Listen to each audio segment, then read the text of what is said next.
Philosophy of mind में एक important topic जिसकी आज हम बात करने जा रहे हैं that is about normality and abnormality. Normality और एबनॉर्मेलिटी का कॉन्टेक्स्ट क्या है, थोड़ी सी इस पे बात करेंगे और इनके ऊपर डिबेट्स क्या हैं, हमारे साइको एनालिसिस के पर्सपेक्टिव से क्या डिबेट्स हैं और इस पे हमारी हिस्टोरिकली हम कहाँ क्या क्या पहले सोचते रहे हैं, क्या हम अब सोचते हैं, उसके बारे में ओवरऑल एक हम नक्शा खींच रहे होंगे इस पे। तो ये बात आई कहाँ से? लोगों ने नॉर्मल बिहेवियर्स और एबनॉर्मल बिहेवियर्स ये सबसे पहले तो फील किए। जैसे आप भी by your very natural sense आप किसी व्यक्ति को, अपने ही कई बार दोस्तों में से किसी व्यक्ति को कह सकते हो कि ये थोड़ा नॉर्मल नहीं है, इसका बिहेवियर कुछ अलग है। तो ये कॉमन है, हम लोग आम तौर पे ऐसा चलते फिरते करते रहते हैं। अब जब ये हम करते हैं तो किसी ने इसको थोड़ा और ज़्यादा डीपली देखना शुरू किया। जब लोगों ने माइंड को स्टडी करना शुरू किया, खास तौर पे फिलॉसफिकल ट्रेडिशंस में से, तो फिलॉसफी में जब हम माइंड को स्टडी करते हैं तो हमारे सामने क्वेश्चन ये होता है कि माइंड बना कैसे हुआ है? क्या सिर्फ ब्रेन ही माइंड है? क्या ब्रेन के अंदर कोई ऐसा सॉफ्टवेयर टाइप कुछ चीज़ होती है, जैसे ब्रेन कोई हार्डवेयर हो और माइंड कोई सॉफ्टवेयर हो उसके ऊपर? सो ऐसे बहुत सारी सोचने का तरीका हमारे यहाँ चलता रहा। तो उसी में से जब लोग इसको स्टडी कर रहे थे तो सबसे पहले एक क्वेश्चन ये आया कि नॉर्मल बिहेवियर और एबनॉर्मल बिहेवियर, बिहेवियर यानी माइंड की अभी बात नहीं हो रही है, ऐसा समझते थे पहले शुरू में। अगर आपको याद होगा, आपने B.F. स्किनर पढ़ा और उस ट्रेडिशन में, बिहेवियरिस्ट ट्रेडिशन में, उसमें हमने जब बात की थी तो हम ये बात कर रहे थे कि व्यक्ति का जो आउटवर्ड बिहेवियर होता है सामने, हम सिर्फ उसी को जानते हैं। तो यानी कुछ लोगों के बिहेवियर को हम कहते हैं कि ये नॉर्मल नहीं है या ये नॉर्मल है, तो बिहेवियर से हम जज कर रहे होते हैं। लेकिन उसके बाद जब लोगों ने स्टडी करना शुरू किया तो उन्होंने कहा बिहेवियर तो सरफेस पे है, इसके बैक पे तो एक्चुअली एक माइंड है। सो माइंड, बहुत सारी चीज़ें वो भी हैं माइंड में इंक्लूडेड जो बाहर नहीं आती, जैसे हमारी थॉट्स हैं, जैसे डिज़ायर्स हैं, जैसे हमारे इमोशंस हैं। अब ये सारे बिहेवियर में आएंगे ऐसा ज़रूरी नहीं है, बहुत सारी ऐसी चीज़ें हैं जो आपके बिहेवियर में नहीं आती। तो इसका मतलब लोगों ने ये नोटिस किया, खास तौर पे जब इसको हिस्टोरिकली स्टडी करना शुरू किया तो सिगमंड फ्राइड इसमें एक बड़ा नाम है। तो सिगमंड फ्राइड ने ये आइडिया पेश किया कि ज़रूर माइंड का, जिसको उनके एंगल, उनके टर्मिनोलॉजी में वर्ड यूज़ करते थे साइकी, तो साइकी का कोई स्ट्रक्चर है। तो साइकी का कोई स्ट्रक्चर है, तो उन्होंने सोचा कि साइकी को कैसे स्टडी किया जाए, यानी हम जिसको माइंड कहते हैं उसको वो साइकी कह रहे हैं। लार्जली ये ओवरलैपिंग टर्म्स हैं दोनों। तो साइकी को जब स्टडी करने की बात आई तो फ्राइड ने कहा कि साइकी जो है इट इज़ स्ट्रक्चर्ड इन अ वे। कैसे? जैसे उन्होंने कहा कि साइकी के 3 जो है पोर्शंस हैं। एक क्या है? इड है, एक ईगो है और एक सुपर ईगो है। तो इड, ईगो, सुपर ईगो मैं थोड़ा सा एक्सप्लेन करूंगा क्योंकि आज हम पूरा फ्राइड नहीं पढ़ेंगे, I just refer to him. Psyche का अगर ये 3 चीजें साइकी में हैं, इड, ईगो और सुपर ईगो, तो इसका मतलब इड, जिसको वो कहते हैं कि ये हमारी काइंड ऑफ नेचुरल इंस्टिंक्ट्स हैं, बायोलॉजिकल है। इड जो है लार्जली वो सब फिनोमेना, वो सब जो आपके बिहेवियर्स या ऑब्जर्वेशंस हैं विच कम्स फ्रॉम, जैसे भूख लगना, जैसे सेक्सुअल डिजायर्स, ये इड का पार्ट है, ये बायोलॉजिकल इन नेचर है। दूसरा ईगो, इन सब से बन के हमारा कोई सेल्फ बना हुआ है।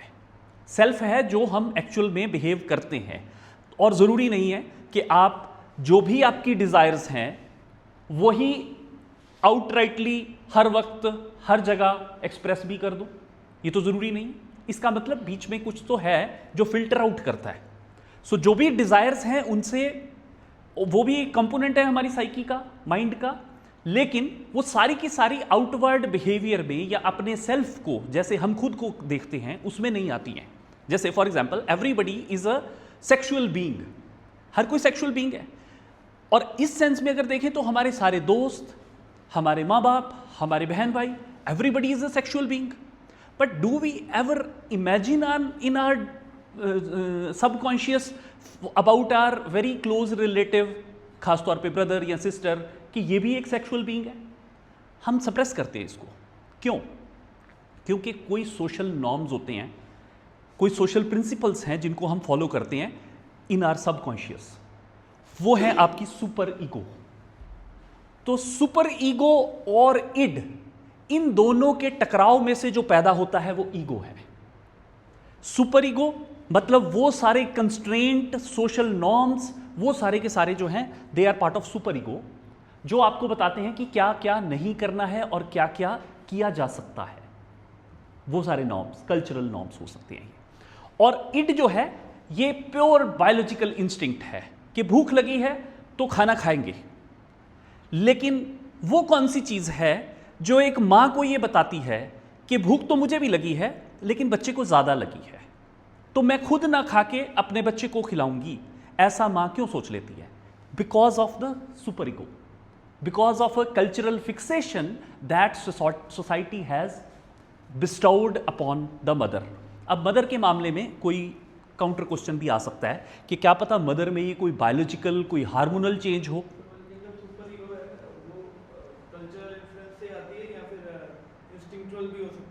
Instinctual is the, because instincts defined है, वेल डिफाइंड है। वो ऐसे बहुत बड़ा स्पेक्ट्रम नहीं है उनका, बहुत ही नैरो स्पेक्ट्रम है। भूख लगना इज एन इंस्टिंक्ट थिंग, मतलब जो वो चीजें जिनसे आप जिंदा रहते हो, जो बेसिक है। तो रिप्रोडक्शन की जो डिजायर है, सेक्सुअल डिजायर है, that is part of instinct. इसी तरह सिक्योरिटी, बच के रहना, सामने से मौत का खतरा हो तो भाग लेना वहां से, this is part of your instinctual thing. ये हमारी इंस्टिंक्चुअल अपरेटस का पार्ट है, तो वो बहुत लिमिटेड होता है। लेकिन जो ये सुपर ईगो है ये काफी लार्ज स्पेक्ट्रम में होती है।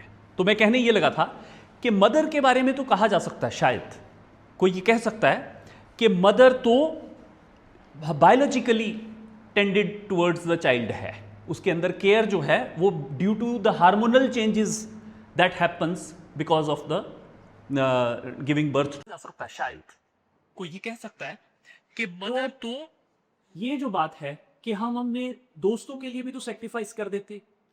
बहुत बार ऐसा होता है कि दो दोस्त बैठे हैं, दोनों को भूख लगी है, लेकिन उनमें से एक दोस्त सोच सकता है कि नहीं, मेरा ज्यादा केयर करते हुए कि तुम खा लो मैं नहीं खाऊं, ऐसा हो जाता। तो ये तो हम अपनी इंस्टिंक्चुअल फीलिंग को दबा पाए कि भूख तो लगी है, लेकिन उसका मतलब ये नहीं है कि किसी के भी हाथ से छीन के खा लेंगे।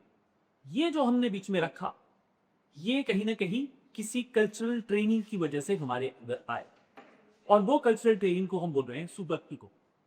सो इट, सुपर ईगो, इन दोनों का कांस्टेंट टक्कर है।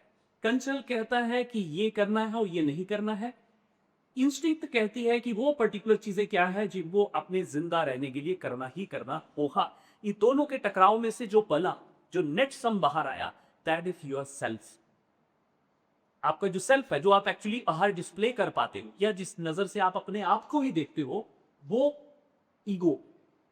ईगो वर्ड जो है किसको कई बार हम बोल देते हैं ना नॉर्मल भाषा में, जैसे हम ईगो को यूज करते हैं, this is not that technical usage of term ego, जिसका मतलब है self. So ego is self. So self क्या होता है? इड और सुपर ईगो के टकराव में से पैदा हुई थी एक चीज।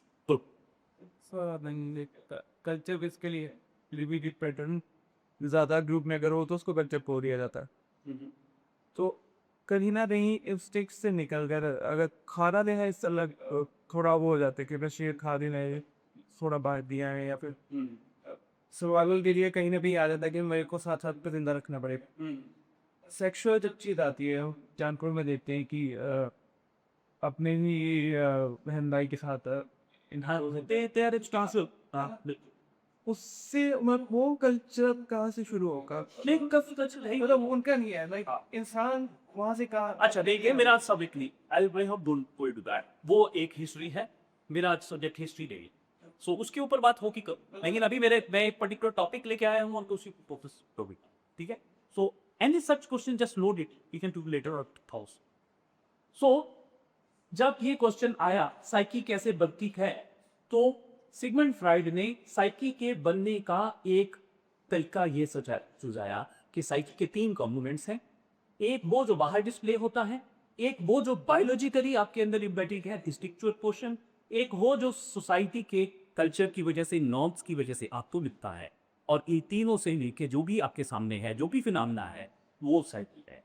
That is mind, right? और अगर ये माइंड है तो फिर इसी में एबनॉर्मलिटी और नॉर्मलिटी की डिफाइन पुट। तो नॉर्मल क्या है? अगर सारा कुछ आपकी ईगो और सुपर ईगो यानी कि जो सोसाइटी के कस्टम्स नॉर्म्स हैं, अगर वो आपस में वेल अलाइंड हो तो देखने वाले के कि आप नॉर्मल। लेकिन अगर उसके लिए आपने इड को यानी कि इंस्टिंक्ट्स को बहुत सारा रिप्रेशन करना पड़ा, तो ये अपने आप में आप रिप्रेशन करते जाओगे सो दैट आप सोसाइटी की नजर में बिल्कुल वेल अलाइंड रहो।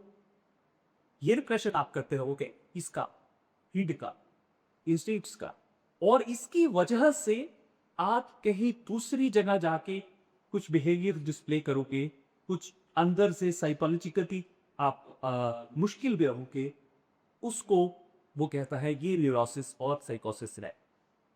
तो कुछ लोग इसको दबा के रख लेते, बिहेवियर में नहीं आने देंगे, लेकिन फिर वो डिप्रेशन में जाए, वो एंजाइटी में जाए, और कई बार तो हिस्टीरिया हो जाए। सो हिस्टीरिया, डिप्रेशन, एंजाइटी, स्किज़ोफ्रेनिया, ये सारी कैटेगरीज जो हैं अकॉर्डिंग टू सिगमंड फ्राइड उसके स्ट्रक्चर को माने तो इसमें ये 3 पार्ट्स थे जो आपकी साइकी के। इनमें से इसको दबाते दबाते दबाते दबाते आप यहां तक ले आए कि आपके वो कभी कभी को बिहेवियर में भी दिखने लग जाएगा किसी और लोगों में। तो इसीलिए सिगमंड फ्राइड के सारे सिस्टम में डी कोडिंग बहुत इंपॉर्टेंट है। वो कल्चरल सिंबल्स को, आपके सपनों को, वो आपके द्वारा कही हुई बातों को, सबको डिकोड करता रहता है। डिकोड मतलब वो ये ढूंढने की कोशिश करता रहता है कि कौन से सप्रेशन की वजह से आपके कौन से थॉट्स आ रहे हैं। दिस इज फ्राइडी और जो एंटरप्राइज है साइकोस। तो इसमें से जो हमारा भी एक बात है नॉर्मलिटी और एब्नॉर्मलिटी, जो हम स्टडी करना चाह रहे हैं, वो कैसे लिंक हो रहा है। तो अगर फ्राइटिंग सिस्टम को माने तो नॉर्मलिटी मतलब सोसाइटी के लिए नॉर्मल, और एबनॉर्मलिटी मतलब वो जो रिप्रेशन आपने किया इड का, उस रिप्रेशन का कहां तक आप बाहर के बिहेवियर में आने देते हो, कहां तक नहीं आने देते। क्योंकि मैंने कहा कि अगर कोई लुनैटिक है और गली में बहुत ही मान लो कपड़े उतार के घूमा, तो अकॉर्डिंग टू फ्राइडियन सिस्टम कि ये जो रिप्रेशन उसने किया और एक लेवल तक वो रिप्रेशन ब्रेक डाउन हो गया उसका, और इस हद तक ब्रेक डाउन हो गया कि उसने कहा कि फिर मैं तो पैसे ही पर, तो इसलिए आप तो वो अब दिखने लग गया सोसाइटी को नॉर्मल एबनॉर्मल। तो this is Freudian code enterprise, right. अब इसमें एक व्यक्ति और आता है जिसका नाम है नबा। सर हाँ, सर आपने जो होटल वाला इंस्टॉल लिया वो सुबह वो किसका? मतलब जो अभी हाँ, बच्चे के जो भी पर कविता की सदन है वो ईट जो है, हाँ, इसी क्वेश्चन वो ही रीड कर रहा था जब मैं ये कह रहा था कि कोई ये कह सकता है कि मदर मेरे को हार्मोनल चेंजेस होगी, यानी कि उसकी इंस्टिंक्ट ही बदल ले, वो इंस्टिंक्चुअली बच्चे को बचा रही है, ये कोई कह सकता है। इसीलिए मैंने दो एग्जाम्पल शिफ्ट किया कि इसको फिर दोस्तों में भी देखा जाता। अब उनमें तो कोई इंस्टिंक्चुअल पार्ट नहीं, वहां तो ये प्योरली किसी कस्टम के जरिए से आया। मतलब दो लोगों ने डिफाइन किया कि हम दोनों एक दूसरे के दोस्त हैं, इसलिए अगर इसको कुछ होता है तो मैं बचाने जाऊंगा। ये उन दोनों का आपस में सोशल एग्रीमेंट है। This has nothing to do with their biological instincts. यही हम डिस्टिंग्विश करना चाह रहे थे कि हमारे अंदर बायोलॉजिकल इंस्टिंक्ट्स तो सेम, तो बायोलॉजिकल सेम होने से, लेकिन सबका बिहेवियर सेम नहीं। तो सब ने अपनी बायोलॉजिकल इंस्टिंक्ट्स को कॉमन कल्चर जो वर्ल्ड है उसमें उसकी वजह से उसके फीडबैक्स के अंदर अपने आप को दबाया, और उस दबाने से सब अलग अलग एक्सटेंट तक उसको दबा पाए। सबकी झेलने की कैपेसिटी अलग। तो किसी ने बहुत ही चेहरा और अंदर से बहुत ही मतलब रिप्रेशन को करते हुए बाहर देखने में बहुत ही नॉर्मल, और कोई ऐसे हैं जो उस रिप्रेशन को नहीं झेल पाते और वो उनके बिहेवियर की किसी पे भी बाहर आ जाओ। सो नॉर्मलिटी और एबनॉर्मलिटी को सिगमंड फ्राइड इसी तरीके से एक्सप्लेन करना चाहिए। इसमें से एक फीचर जो आपने नोट करना है वो ये कि क्योंकि किड इसका एक बहुत ही कॉमन एलिमेंट है, सबसे स्ट्रॉन्ग एलिमेंट कॉमन अगर इस पूरे स्ट्रक्चर में है वो इड है, क्योंकि वो दुनिया में कहीं चले जाओ, जो ये बेसिक इंस्टिंक्ट्स है, भूख लगने की, सेक्सुअलिटी की और ये अपने आप को बचाने की, ये सारी की सारी कॉमन है अक्रॉस द सिविलाइजेशन। तो इसका मतलब क्या हो, इसका मतलब ये वो यूनिवर्सल एलिमेंट है जिसके ऊपर सिगमंड फ्राइड का सारा ढांचा खड़ा हुआ है, यूनिवर्सल है। Anywhere in this world, any civilization of this world has these basic instincts. Even these are sometimes shared with the animal world also. जानवरों के अंदर भी ये होती है, ये इतनी यूनिवर्सल चीज है। और ये जो सुपर ईगो है, ये कल्चरल नॉर्म्स से बनती है और नॉर्म्स सब जगह की अलग अलग होती है। तो अलग अलग नॉर्म्स होने की वजह से सब जगह का सेल्फ, या इसके लिए एक और मैं पॉलिटिकल टर्म यूज कर लेता हूं, आइडेंटिटी। तो आइडेंटिटी और सेल्फ सब जगह का अलग अलग हो जाता है। सो इससे सिगमंड फ्राइड न सिर्फ ये एक्सप्लेन कर रहे हैं कि साइकी कैसे काम करती है, बल्कि ये भी एक्सप्लेन करते हैं कि अलग अलग जगह की एबनॉर्मेलिटी और नॉर्मेलिटी की अलग अलग क्यों होती। दो बातें वो आपको एक्सप्लेन कर रहे हैं। एक तो ये एक्सप्लेन करते हैं कि इसका जो स्ट्रक्चर है वो यूनिवर्सल है, लेकिन उसी यूनिवर्सल स्ट्रक्चर से जो आउटकम आती है वो लोकल है ना। स्ट्रक्चर तो यूनिवर्सल है, हर जगह किड है, इसकी वजह से यूनिवर्सल है स्ट्रक्चर, लेकिन वो इंड अपने लोकल जगह के कस्टम से ही टकरा दी है और उसी से एक सेल्फ बनता है। तो क्योंकि कस्टम्स हर जगह अलग लगते हैं, इसलिए वो जो टकरा के बनता है फाइनल, जो कि ईगो है, सेल्फ है, आइडेंटिटी है, वो सब जगह की अलग हो। तो यहीं से बहुत सारे लोग अपनी सिविलाइजेशनल आइडेंटिटी बेस कर सकते हैं। तो all these things not defensive course not it's, मैं सिर्फ जो भी पॉइंट ड्रॉ करना चाहता हूँ कि इसके पूरे सिस्टम के अंदर एक यूनिवर्सैलिटी का आइडिया भी है और लोकलाइजेशन को एक्सप्लेन करने की कैपेसिटी भी है। So which is a very good thing. ये देख तो यूनिवर्सैलिटी हर जगह साइकी क्यों होती है उसको भी एक्सप्लेन कर रहा है, और ये भी बता रहा है कि लोकलाइजेशन में डिफरेंट डिफरेंट तरह की चीजें क्यों मिलती हैं, उसको भी रहा है। सो इट इज बात इन दैट सेंस ये जो सब्जेक्ट। तो दूसरा बंदा जिसका मैं नाम देने लगा था दैट इज लकान। तो जैसे ही हमारे सामने लकान आता है, लकान एक और आइडिया निकल, वो कहता है कि सीधा इड और सुपर ईगो और भी इसमें से बनी में एक ईगो, इस स्ट्रक्चर के बीच में भी वही मीडिएशन है जो कि अपने आप में काफी बड़ी है। इसका नाम रखता है, तो कहता है तो सिंबॉलिक ऑर्डर।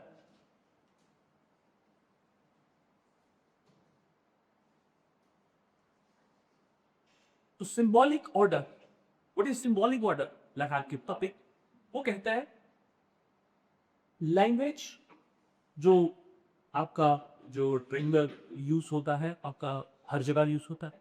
दूसरा लॉस, रूल्स, ये भी हर जगह होते लेकिन अलग अलग होते। और तीसरी चीज है नॉर्म्स। वो कहता है सिंबॉलिक ऑर्डर नाम की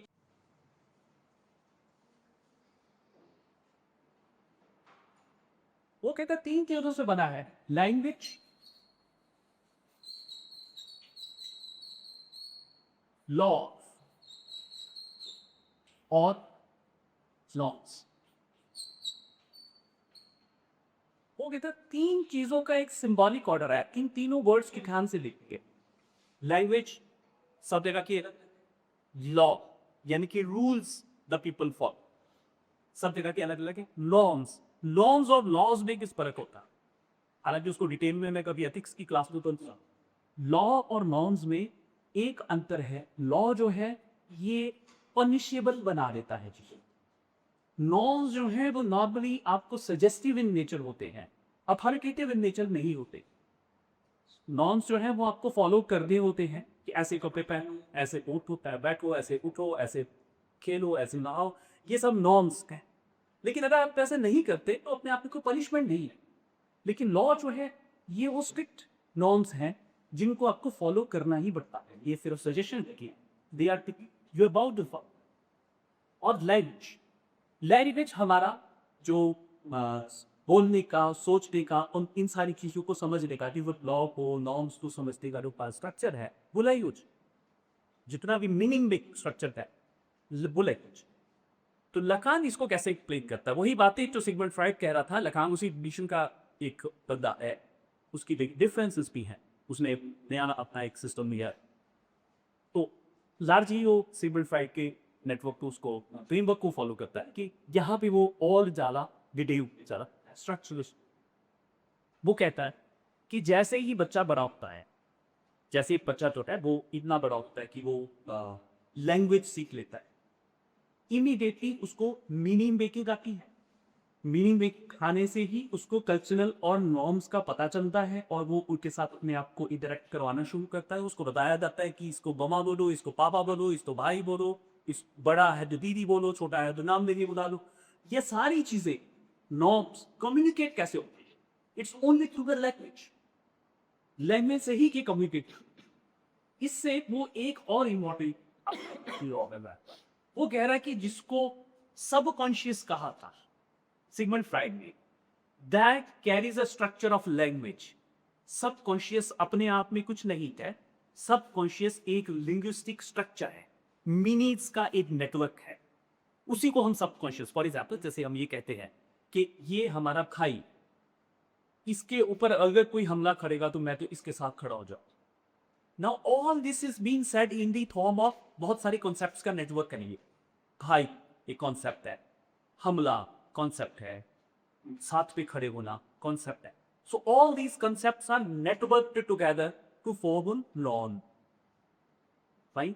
तो इसका मतलब नॉर्म्स जो होते हैं वो भी एक लिंग्विस्टिक स्ट्रक्चर में बने हुए, वरना नॉर्म्स का वो मतलब ही नहीं रह जाएगा अगर लिंग्विस्टिक स्ट्रक्चर था। यही से वो एक्सप्लेन करता है कि बच्चे, छोटे बच्चे एक लेवल के ऊपर किसी किस्म का नॉर्म फॉलो नहीं कर, क्योंकि उनकी मीनिंग नहीं देंगे, क्योंकि नॉर्म्स कम्युनिकेट होने के एक लैंग्वेज का होना जरूरी था, कभी आई नहीं।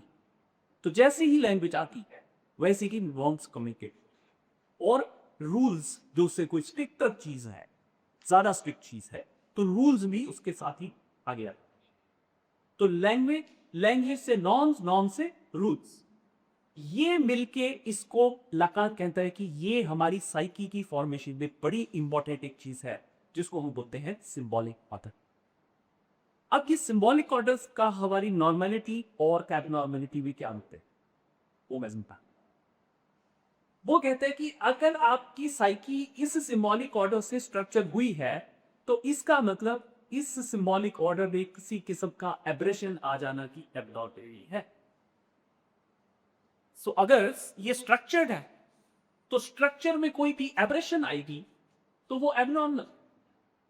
सो नाउ जिसको हम पहले कह रहे थे कि ये स्किज़ोफ्रेनिया में लोगों को ऐसा दिखने लग जाता है कि कोई चीज जो एग्जिस्ट ही नहीं करती, कोई बंदा जो कैरेक्टर कोई जो एग्जिस्ट ही नहीं करता वो दिखना शुरू हो जाता। इन तरह के डिसऑर्डर्स को या एबनॉर्मलिटीज को हम लोग साइकोसिस बोलते हैं। और वो जो एंजाइटी है, डिप्रेशन है, फोबिया है, आपको लेवल डिप्रेशन, उसको हम बोलते हैं न्यूरोसिस। तो जो लकानियन सिस्टम है इसके अंदर हमारे पास न्यूरोसिस और साइकोसिस को डिस्टिंक्ट करने की, आपस में डिफरेंशिएट करने की पावर है। कैसे? जब लैंग्वेज आ गई, नॉर्म्स और नॉर्म्स से मीनिंग मेकिंग शुरू हुई, अगर मीनिंग मेकिंग के अंदर ही कोई इनहेरेंट इनकंसिस्टेंस दिख जाए कि जो बंदा मीनिंग मेकिंग कर रहा है वो इनकंसिस्टेंट हो रही है, मतलब जैसे उसको ये तो पता है कि डर क्या होता है लेकिन वो डर को ठीक चीज से एसोसिएट नहीं कर पा रहा, या डर को किसी ऐसी चीज से एसोसिएट कर पा रहा है जो अदरवाइज बाकियों के लिए डर का सोर्स नहीं है। जैसे लिजोफोबिया, कुछ लोगों को होता है, कुछ लोगों को नहीं। कुछ लोगों ने छिपकली के साथ डर को एसोसिएट किया, कुछ लोगों ने डर को छिपकली के साथ एसोसिएट नहीं किया। So it is internal inconsistence of the meaning making process. वहां पे क्या होगा? Neurosis, phobias. और अगर कोई व्यक्ति ऐसा हो जाए कि उसकी सिर्फ इनकंसिस्टेंस नहीं है, it is a complete rupture with the meaning making system, तब साइकोसिस, तब स्किज़ोफ्रेनिया। तो ऐसे मीनिंग्स और ऐसे कैरेक्टर्स, ऐसी एंटाइटीज एग्जिस्ट करेगी जो बाकियों के लिए एग्जिस्ट करती ही नहीं। ऐसी आवाजें सुनाई देगी जो बाकियों को सुनाई ही नहीं देती। तो दैट इज साइकोसिस। तो इसका मतलब there is a complete breakdown of the meaning making system, and this is the power of Lacan. Schizophrenia को एक्सप्लेन करना सिगमंड फ्राइड के पास एक ही तरीका था कि जरूर कुछ रिप्रेशन हुआ है, वो रिप्रेशन ढूंढो कहां है। Is it with the separation with the mother, is it separation from the father, it is some suppressed sexual desire, what it is that explains schizophrenia. उसकी दौड़ ये की। लेकिन लकान के लिए, Lacan can distinguish between schizophrenia and phobia, या फिर for that matter obsessive compulsive disorder. अब ऑब्सेसिव कंपल्सिव डिसऑर्डर में क्या होता है, जैसे कुछ लोग हाइजीन का वो ओसीडी हो जाता है, उनको लगता है मेरे हाथों में बहुत सारे जर्म्स लगे हैं, मैं उठ के जाऊं धो के वापस आ। अब अदरवाइज आपके लिए किसी व्यक्ति का उठ के जा रहा हाथ धो के वापस आ जाता, नॉर्मल ही बात है, कोई बड़ी बात नहीं, आप उसको एबनॉर्मल नहीं कहोगे, नॉर्मल। लेकिन अगर कोई व्यक्ति बार बार चुप के जाए की जाकर और सडनली रियलाइज कि भाई अभी तो आप हाथ धो के आए थे, तो उसको लगता नहीं फिर से आ गए होके, इसलिए मैं फिर से जा। तो ये जो रैकेटिक बिहेवियर है, इसको अब आप कहोगे कि ये तो कुछ abnormality. But this kind of abnormality is different from the kind of abnormality that happens when somebody says कि क्या तुम्हें वो दिखाई नहीं दे रहा, सामने तो बैठा है। तो बाकी सब कहते कहां भाई, क्यों नहीं, ये तू कौन क्या बता। अब ये जो काम है, this is different type of abnormality. Lacan has possibility of explaining force, fine. तो ये दो नॉर्मलिटी एबनॉर्मलिटी के हमारे दो स्ट्रॉन्ग फ्रेमवर्क्स हैं, which are both coming from within the psycho analytical stream. Psycho analytical मतलब ये दोनों में कॉमन बात ये है, दोनों साइको एनालिसिस का पार्ट हैं। क्यों दोनों साइको एनालिसिस का पार्ट हैं? क्योंकि साइको एनालिसिस कहता है जो भी आपकी आज का बिहेवियर है, ये आपके पास्ट के हिस्टोरिकल जो आपके साथ हुआ, जो आपने किया, उसके ऊपर डिपेंड। यानी बचपन में आपने लैंग्वेज कैसे सीखी थी, नॉर्म्स कैसे को या सेल्फ डिफाइन किया, ऐसा ये कह रहा है। और इसी तरह सिगमंड फ्राइड कह रहा है कि आपकी इंस्टिंक्ट्स क्या थी और को आपने कैसे सप्रेस किया, और फाइनली कौन सा बिहेवियर डिस्प्ले कर पाए आप दुनिया के सामने, और उसके अंदर आपको कितना अपने आप को दबाना पड़ा। यहां से आपकी प्रश्न है। तो both are defining the normal self और abnormal self from the past और हिस्ट्री ऑफ दैट पर्सन। व्यक्ति की इतिहास में से उसका प्रेजेंट डिफाइन हो रहा है, फाइन। ये दोनों की कॉमन बात है, and both belong to psycho analytical tradition. इस वजह से जो टेक अवे बातें हैं वो है कि ये दोनों ही यूनिवर्सल नेचर को आइडेंटिफाई कर रही है, साइकी की यूनिवर्सल नेचर को। फर्क सिर्फ इतना है कि सिगमंड फ्राइड कह रहे हैं यूनिवर्सल है इंस्टिंक्ट्स और यूनिवर्सल है कल्चर का होना, और इसलिए यूनिवर्सल है दोनों का टकराना और उसमें से पैदा होना एक लोकल आइडेंटिटी का। लाकान कह रहे हैं कि यूनिवर्सल है लैंग्वेज का होना, यूनिवर्सल है नॉर्म्स का होना, और यूनिवर्सल है लॉज का होना, और इनमें से बनने वाले मीनिंग मेकिंग स्ट्रक्चर का लोकल होना भी उतना ही यूनिवर्सल है, fine. So both are able to explain the universality as well as the locality, localization. तो कपल अपने आप के पावरफुल हैं, ये और ज्यादा पावरफुल है बिकॉज ये साइकोसिस, न्यूरोसिस, इनको की अलग अलग डिस्टिंग्विश करने की कैपेसिटी रखता है। इसमें से जो हमारे क्वेश्चन था कि हम क्यों इस पे सोच रहे थे नॉर्मैलिटी क्या होती है, नॉर्मैलिटी क्या होती है, उसके कुछ और वजह थी। जैसे कई कल्चर्स पे कुछ बिहेवियर्स नॉर्मल बिहेवियर होते हैं, लेकिन वो दूसरे कल्चर या दूसरे सेटअप में एबनॉर्मल बिहेवियर हो जाए। फॉर एग्जाम्पल आप लोगों का, अब मैं ये जस्ट बहुत ही स्केची एग्जाम्पल ले रहा हूँ, not go by the very dates of this example. आप लोगों का क्लास में आपस में बैठ के जोर जोर से हंस हंस के बात करना बिल्कुल नॉर्मल, और जब मैं क्लास में पढ़ा रहा हूं तो सबका मेरी बात सुनना और एक तरफ देखना, ये भी बिल्कुल नॉर्मल। लेकिन सडनली हम में से कोई 2, 4, 3 लोग ऐसे जो यही बैठ के बाकी सब मेरी तरफ देख रहे और कोई ध्यान से सुन रहे, अचानक से यहाँ में 2 लोग ऐसे बैठे हो जो एक दूसरे के चुटकुले सुना सुना के खूब ठहाके लगा लगा के हंस रहे। सब लोग बीच बीच में उनको एनॉय होंगे देखेंगे और फिर इधर ध्यान देंगे मैं भी बीच में नॉय होंगे उसको देख रहा हूँ और बाकी तरफ फिर से ध्यान देके पढ़ाने की कोशिश करूँगा, लेकिन उन पे कोई फर्क नहीं। वो दोनों खूब हंस रहे हैं और कहे कि वो मैं तो बस पेट में दर्द ही हो गया आज तो बस हंस के पूरे बहुत ही कितनी जबरदस्त हुआ। अब ये सब वो कर रहे हैं, सडनली आप उसी बिहेवियर को जो इससे अदरवाइज डिफरेंट नॉर्मल बिहेवियर होता, but because of the different setup आप जो है इसको एबनॉर्मल बिहेवियर कहते। Now construct the scene into a little more diversity. कि मान लीजिए चीज ही अलग, यहां केवल एक बंदा कहे कि मेरे को तो समझना है चिल्लाका, तो उसने मेरे से बात कर ली कि सर मेरे को लहान पढ़ रहा हूं। मैंने कहा ठीक है क्लासरूम में आगे पढ़ा देखो। बाकी सब अपना हंसी खुशी में लगे हुए, अकेला ये और अकेला मैं जो पढ़ाने बैठा हो और ये पढ़ने बैठा होगा, बाकी सब लोग अपना ठाके लगा लगा के हंस रहे। अब क्या होगा? अब नॉर्मलेंसी और एबनॉर्मलिटी कैसे डिफाइन?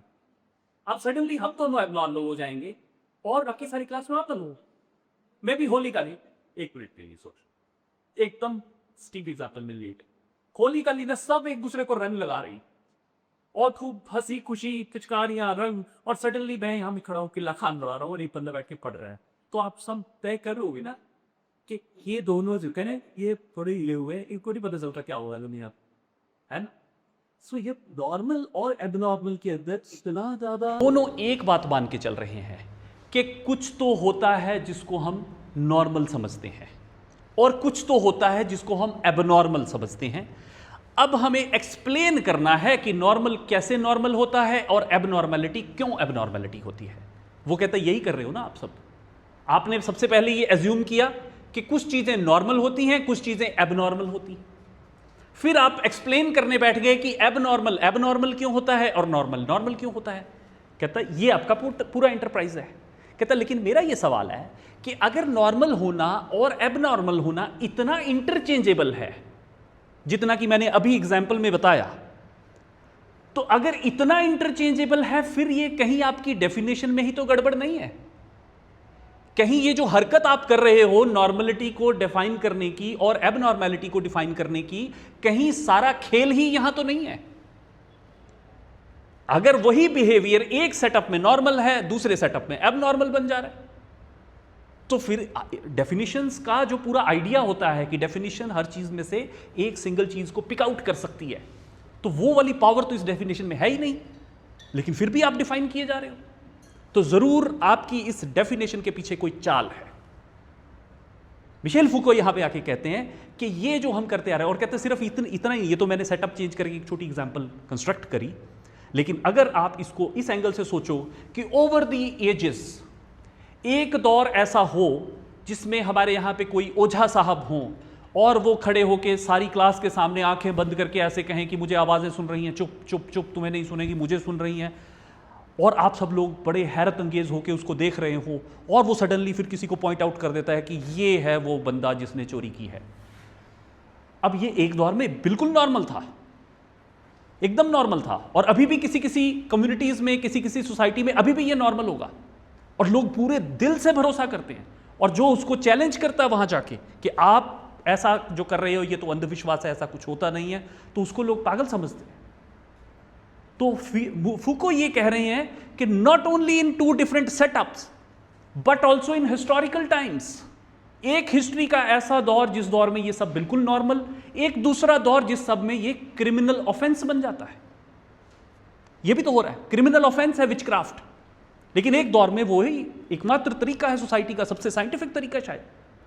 तो अगर ये वाली पॉसिबिलिटीज हमारे पास हैं, तो फिर मिशेल फूको ये कहते हैं कि जरूर ये जो आप डिफाइन करना चाह रहे हो एबनॉर्मलिटी और नॉर्मलिटी को, इसी में गड़बड़ है।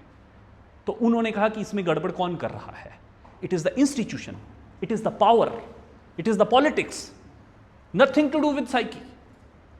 It's the institution, it's the power and it is the politics. वही सब कुछ डिफाइन करने की कोशिश कर रहा है। You are only playing in their hands. वही तय करता है कि क्या नॉर्मल है, इंस्टीट्यूशन तय करता है, आप करते ही नहीं हो, आपके अंदर की साइकी का कोई लेन देन ही नहीं है इन बातों से। It's the power. वो पावर अगर ओझा के जरिए फ्लो कर रही है, रिलीजन के जरिए फ्लो कर रही है, तो अपने तरीके से नॉर्मैलिटी को डिफाइन करती है।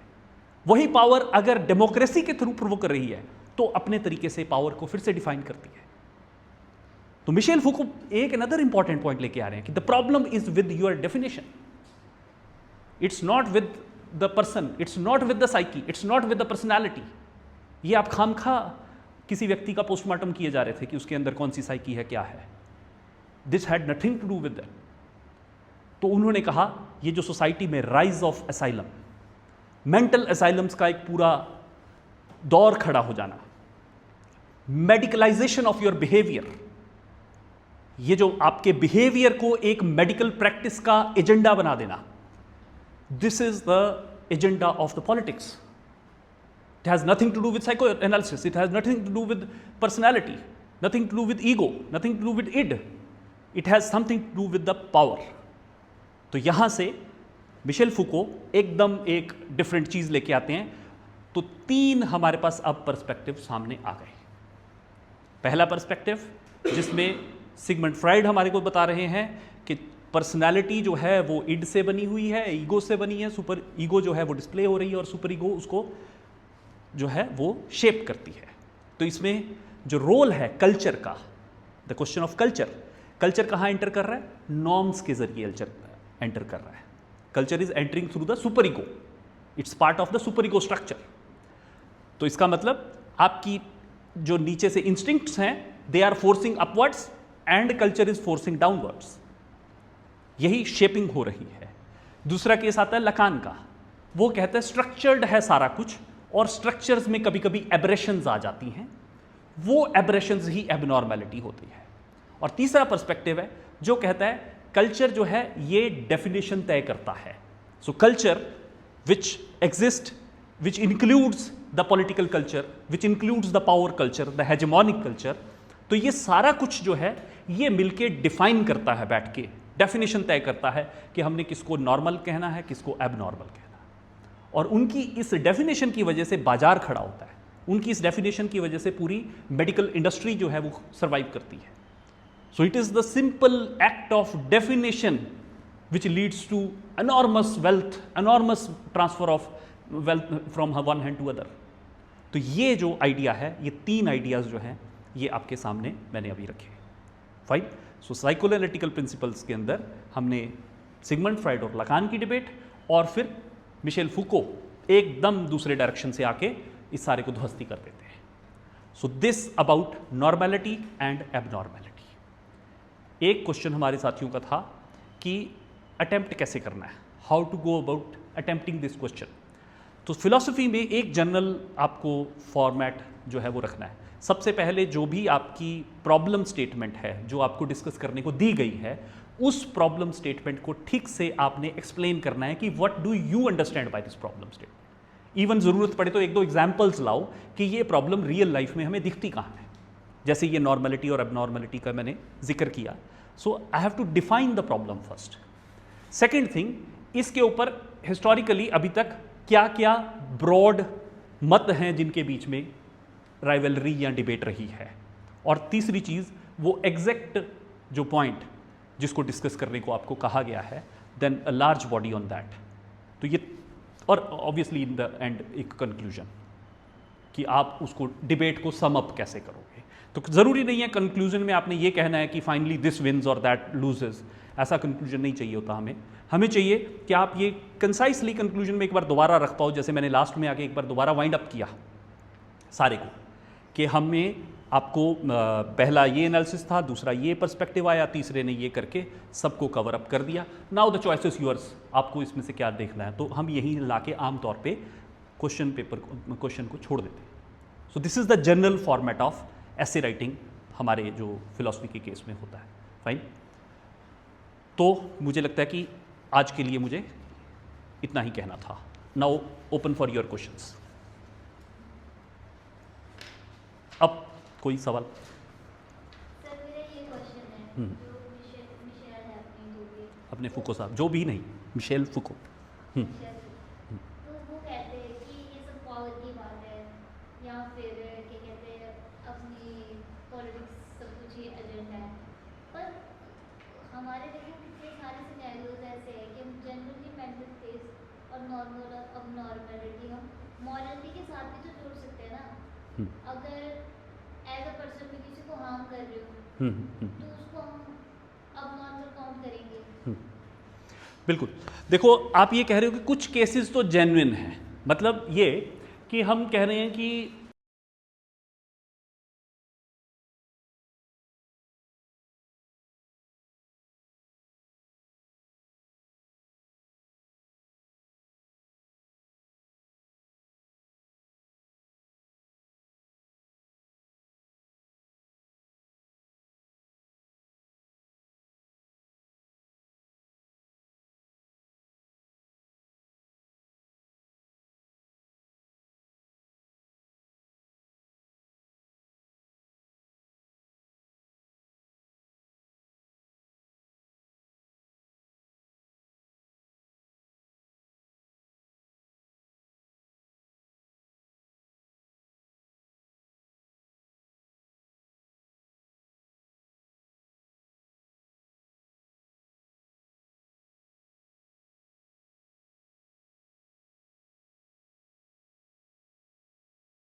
सबकी सेक्सुअल ओरिएंटेशन सेम नहीं होती, किसी की डिफरेंट है, हर एक की डिफरेंट है इनफैक्ट। तो सिर्फ कुछ कैटेगरीज को अलाउ कह देना और कुछ दूसरी कैटेगरी को नॉट अलाउड कह देना, एक तो ये कल्चर के अंदर डिस्टिंक्ट होता है।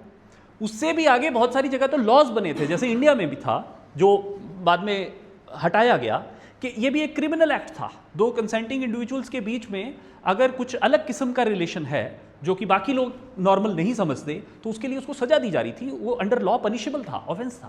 तो वो हटाया गया कि अब ये पनिशेबल नहीं है, इसकी डीक्रिमिनलाइजेशन करो। कहाँ से? क्योंकि कहीं ना कहीं हमने ये एक्सेप्ट किया कि वो जो बिहेवियर को नॉर्मल और एबनॉर्मल की हमने जो डेफिनेशन बनाई थी, वो डेफिनेशन बहुत ही कंस्ट्रक्टेड थी। It was a socially constructed and it was running havoc upon a lot of people. तो जब ये बात सामने निकल के आई तो फिर इसको एक्सेप्ट किया गया। तो यही मुझे लगता है, और भी जो हमारी मान लीजिए जिनको हम मेंटल प्रॉब्लम्स कहते हैं, उनके लिए भी यही बात लागू होनी चाहिए कि जैसे फॉर एग्जांपल अब जिसको आप कहते हो कि कोई बिहेवियर जिसको आप कहो मेंटल बिहेवियर है, अगर वो कोई लीगल ऑफेंस करने तक नहीं जा रहा, मान लीजिए कोई बंदा क्लास में बैठ के हंसे ही जा रहा है, अब आप लोगों के मुताबिक ये डिस्टर्ब कर रहा है और दिस इज़ अ सोशल, मतलब आप लोगों का एक ग्रुप का इशू है कि एक बंदे से आप सबको डिस्टर्बेंस हो रही है, तो आप उसको बोल सकते हो। ये वैसे ही है जैसे किसी भी और बंदे की किसी भी और हरकत से भी किसी को डिस्टर्बेंस हो सकती है। खाने की टेबल पे बैठे हैं, कोई एक व्यक्ति जो है वो बहुत आवाज़ कर करके खाते हैं, तो कोई चार बंदे उनको बोल देते हैं कि यार बहुत आवाज़ करके खाते हो तुम तो इसको इतना ही क्यों नहीं लेते? इसको एक कैटेगरी क्यों बनाना है कि ये मेंटल है, ये एबनॉर्मल है? क्यों कैटेगरी बनाना है उसको? अगर वो किसी को हार्म करने पे चला जाए उसके लिए लॉ है, तो फिर कैटेगरी चाहिए ही क्यों? ये क्वेश्चन है। मेरा ये क्वेश्चन है कि अगर हम इसे सेल्फ नॉलेज से जोड़ें, तो जैसे कहते हैं कि आई एम इन पेन, मेरे को पता है कि मैं दर्द में हूँ और इसके लिए किसी की बहुत ज़रूरत नहीं है, किसी की किसी की क्या बोलते हैं उसको, वेरिफिकेशन की ज़रूरत नहीं है। वेरिफिकेशन की ज़रूरत नहीं है। उसी तरीके से सर हम अगर कोई बंदा अपने आप को अब नॉर्मल समझ रहा है या फिर कुछ ऐसी चीज़ें हो रही है, तो उस पर आप क्या कहना चाहोगे? देखो, अपने आप को आमतौर पे एबनॉर्मल समझा नहीं जाता, समझाया जाता है।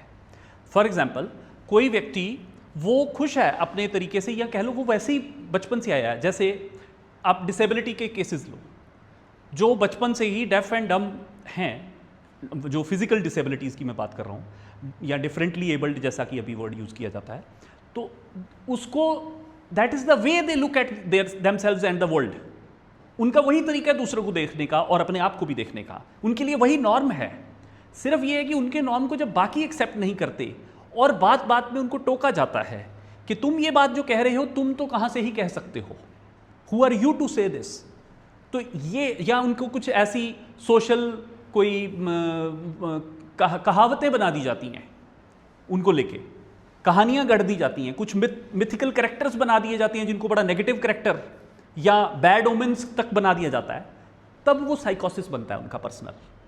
वरना तो this is the way they look at the world. उनको क्या कोई फर्क नहीं पड़ता आपको रंग दिख रहे हैं, उन्होंने बचपन से कभी रंग देखे ही नहीं है। ये तो आपकी प्रॉब्लम है कि हाय इस बेचारे को रंग नहीं दिख रहे, भाई उसके लिए तो रंग का कॉन्सेप्ट ही नहीं है ना। तो इसलिए कई बार हम उनके वर्ल्ड को, सेल्फ इमेज को मान्यता नहीं देते, इससे साइकोसिस या कह लो व्यक्ति पेन में जाता है, वो प्रॉब्लम्स में जाता है, जिसको एंजाइटी के रूप में या डिप्रेशन के रूप में हम देखते हैं, राइट।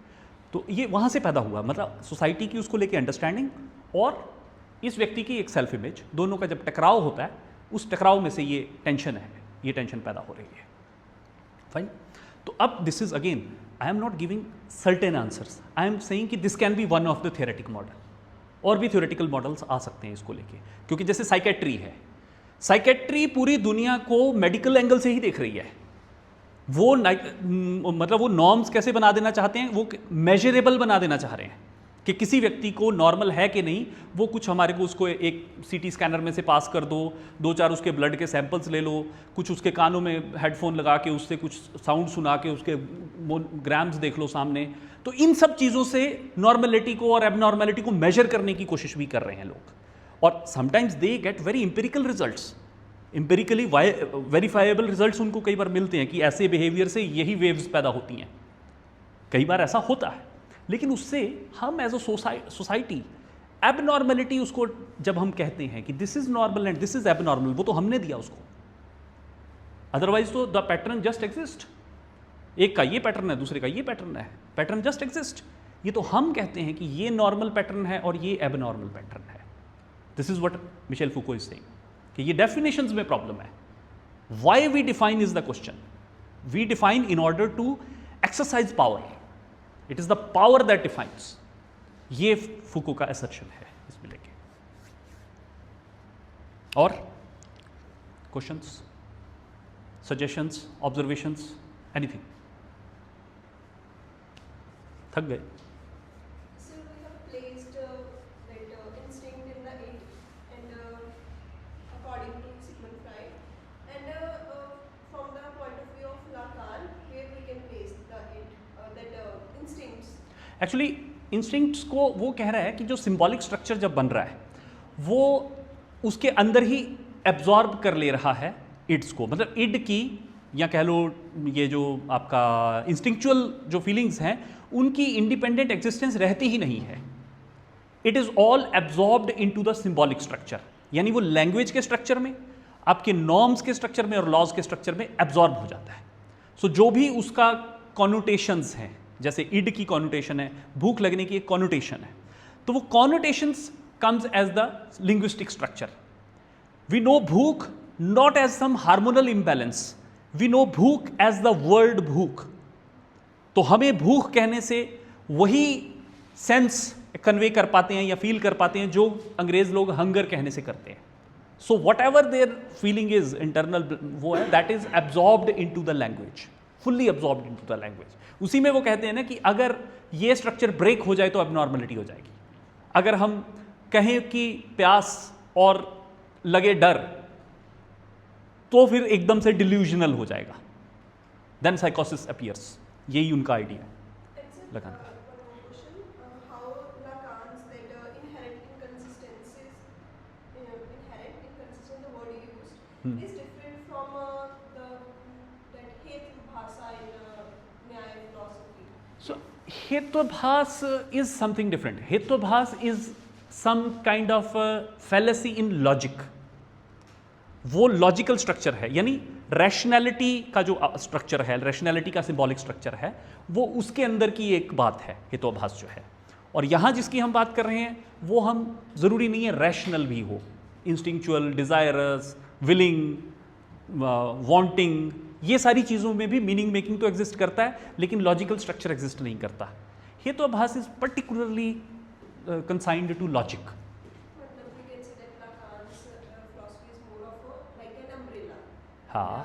उसमें मतलब and hetvabhasa is more of localization और पर्टिकुलर। नहीं, I will say different thing कि हेत्वाभास हमारा एक टूल है जो वो हम तब उसको इस्तेमाल करते हैं जब हम लॉजिकल स्ट्रक्चर ऑफ आर्ग्यूमेंट देख रहे होते हैं, ठीक है। Lacan is more interested in to defining personality, जिसके अंदर लॉजिक भी हो सकता है, पैशंस भी हो सकती है। सो लॉजिक्स एंड पैशंस ऑल, इनको इस बात से मतलब कि जैसे लैंग्वेज का एक लॉजिकल स्ट्रक्चर है, लेकिन नॉर्म्स जरूरी नहीं है लॉजिकल हों, लॉज जो हैं ये भी जरूरी नहीं है लॉजिकल हों, लेकिन ये आपस में कंसिस्टेंट हों, इनके अंदर भी एक लॉजिकल स्ट्रक्चर हो, ये पॉसिबल है। ना भी हो ये भी पॉसिबल है।